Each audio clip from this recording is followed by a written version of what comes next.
Hello and welcome to our Asahi podcast. My name is Risto Lehto and I am here with Margaret Vainio. How are you, Margaret? Fine. I'm really excited to be here in Turku, in the very home of Asahi, and getting ready for my upcoming trip. Yes, you are going. Where? Where are you going? In less than a week, I'll be going to the United States, and I'll be there for several months teaching Asahi in different places around the Midwest. That's interesting. Before we go to that project, let's talk about history. You are American, so how did you end up here in Finland and how did you end up here with our Asahi? Well, it's a really long story, but when I was studying music at Northern Michigan University, there are a lot of Finnish American people in that area, and so when America had its 200th centennial or 200th birthday, we decided to make a trip with our choir to Finland and celebrate American bicentennial with the Finnish people. And when it was time to leave after the trip, I got off the tour bus before the rest of the choir went to the airport, and I just stayed in Finland for an extra month, and then I came back a year later to study more, and eventually I got married and moved to a very small rural town in central Finland. Okay. And wasn't it hard to find a job as a foreigner in such a great small town in central Finland when you came here? Yeah, that's what I was afraid of, because the only skills I really had were translation, and so I thought maybe I could do some translating from Finnish to English or German or French or something, but instead it turned out that the organist choir director position in that village had been open for several years, and they were waiting eagerly for somebody to come fill that job. So I learned to play the organ, sort of, but the best part was the choirs, and I got to direct the children's choir and youth choirs and men's choir and women's choir, gospel choir, and the church choir, and then a chamber choir too. And with those two, the gospel choir and the chamber choir, we even went back and made a tour to America. Okay. Are you still working with these choirs? No, not anymore. And after about 30 years of doing that, I got really worn out, actually, and it was time to take a sabbatical. And so I noticed in the newspaper that there were jobs in the Finnish Lutheran Church has little congregations all around the world. And so I applied to be the organist in Rhodes, Greece, and I got that job. And it turned out that the job just kept stretching one more year, and I retired in between, and I just kept going back to Rhodes 4 years in a row, and now I've been there 2 winters in a row. After all the years of driving in the winter snow and traveling so much, 20,000 miles a year in my job, I thought, maybe it's time to take a break. So let's talk about a little bit about Asahi. Was this choir work that you originally got this Asahi to your life? Yes, actually, I am studying to be a yoga teacher at the same time, but I was at a yoga teacher workshop and somebody demonstrated Asahi to me, and I thought, wow, this is perfect for my choirs, because you can get the same kind of connection of the breathing and turning off the mind without having to get down on a mat on the floor, and everybody can do it in whatever clothes they wear to the choir rehearsal. It just was really a great idea, and the children's choir really, it helped me so much to lead them in a few exercises of Asahi in the beginning, and then I had them focused. I had all their attention drawn right to me, and it was so much easier to lead the choir rehearsals. Yeah, so you are American who came to Finland and who went to Rhodes. Tell me more about this Rhodes. What happened?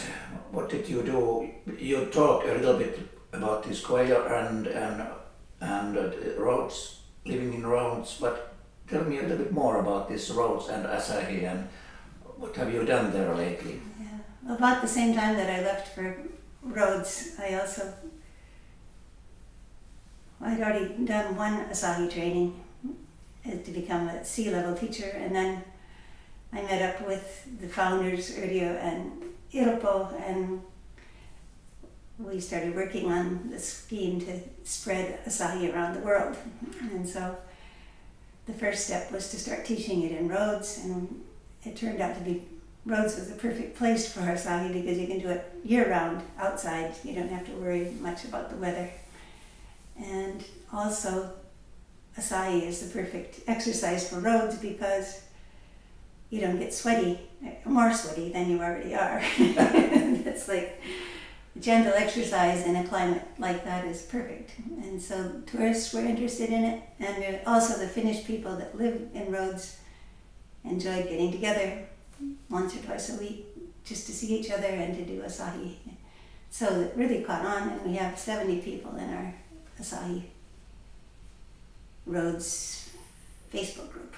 That's really cool. And also, the association from Finland comes every year now for a week-long tour. Yes, that's true, yes. And enjoys the warmth in Rhodes, and we do Asahi morning and evening. It's really wonderful. Let's talk about this link between Asahi, Finland and USA. The FinnFest. How did you end up teaching Asahi at the FinnFest? Well, like I mentioned before, I've been there with 2 different choirs from Finland.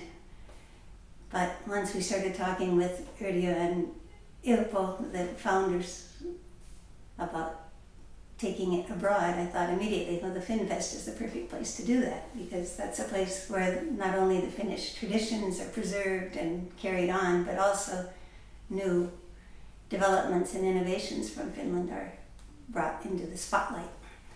And so in 2016 I went for the first time, and in 2017 we were there for the Finnish centennial celebration, and then Yrjö and Ilpo were with me, and they gave lectures about Asahi, and I was back in 2018, which was in Finland with you. Yes, I remember it well.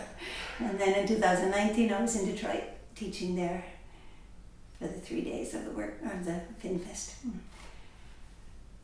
So now during the pandemic, FinnFest has gone online, so yes. They have a virtual FinnFest going on all the time, and we're actively going to be participating in that as soon as possible. Yes, we're going to do that. What are your plans for this fall? Yeah, well, I'm going to be going to the States very soon, and the time schedule all worked out together so that not only will I be attending my 50th class reunion, but in conjunction with the class reunion, I'll be teaching 3 sessions, August 6th, 7th, and 8th, in Big Rapids, Michigan, down in Lower Michigan. So they're open for everybody that wants to come. And then a week later, I'm going to be getting together with all my cousins that live in northern Indiana, and so there'll be another workshop on Friday the 13th. We hope that'll be a lucky day and not a bad luck day. But anyway, we'll be at a place called Moon Tree Studios, which is a beautiful place. It sort of reminds me of this. It has beams, and it looks a whole lot like the studio we're in now. Yes. And then this fall semester will be starting, so I'll be going up to northern Michigan, to Marquette, where Northern Michigan University is. And from there, I'll be teaching, I hope, as long as possible outdoors on the beach at Lake Superior, and then weekend courses in the area close by in Ironwood, Michigan, and Minneapolis is on the list. And then in October, I have a class scheduled that'll be a combination of creative painting and Asahi. Okay, So opening up people's getting their minds to shut down so they can be creative in their painting. And that's going to be at the Christine Center in Willard, Wisconsin. Yes. So if you are interested in our tour in USA, there will be more information at www.asahiworld.com. There will be also information where you can find Margaret there, and you can ask where to find our Asahi happenings in USA. So before we end this our little conversation, what would you say to people who are now watching us, maybe first time hearing what is Asahi?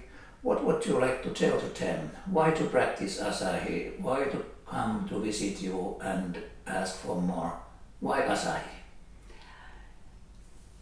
For one thing, Asahi is so simple to start. You don't have to have any previous experience, and you don't have to have any particular physical health condition, a good condition. You can just start and you can immediately see improvement. And so even though I like to do yoga and I like to teach yoga, but with Asahi there are no limits. I mean, everybody can start. And the other thing I like about it is now that I've been traveling so much back and forth to Rhodes and to the States, even during my job I had to travel when I was in Rhodes, to different islands, and so it's just impossible to always carry a mat with you and all the equipment. Maybe if I were doing windsurfing or something, you need so much equipment for all these other activities, but for Asahi you need nothing but your own, just yourself, your breath and your body with you, and that's it. Maybe that's the reason we call it a simple and healthy idea, Asahi. Thank you, Margaret. I wish you all the best during your tour in USA, and look for more about Asahi at asahiworld.com. Thank you for watching. See you soon with Asahi. Thank you, Margaret.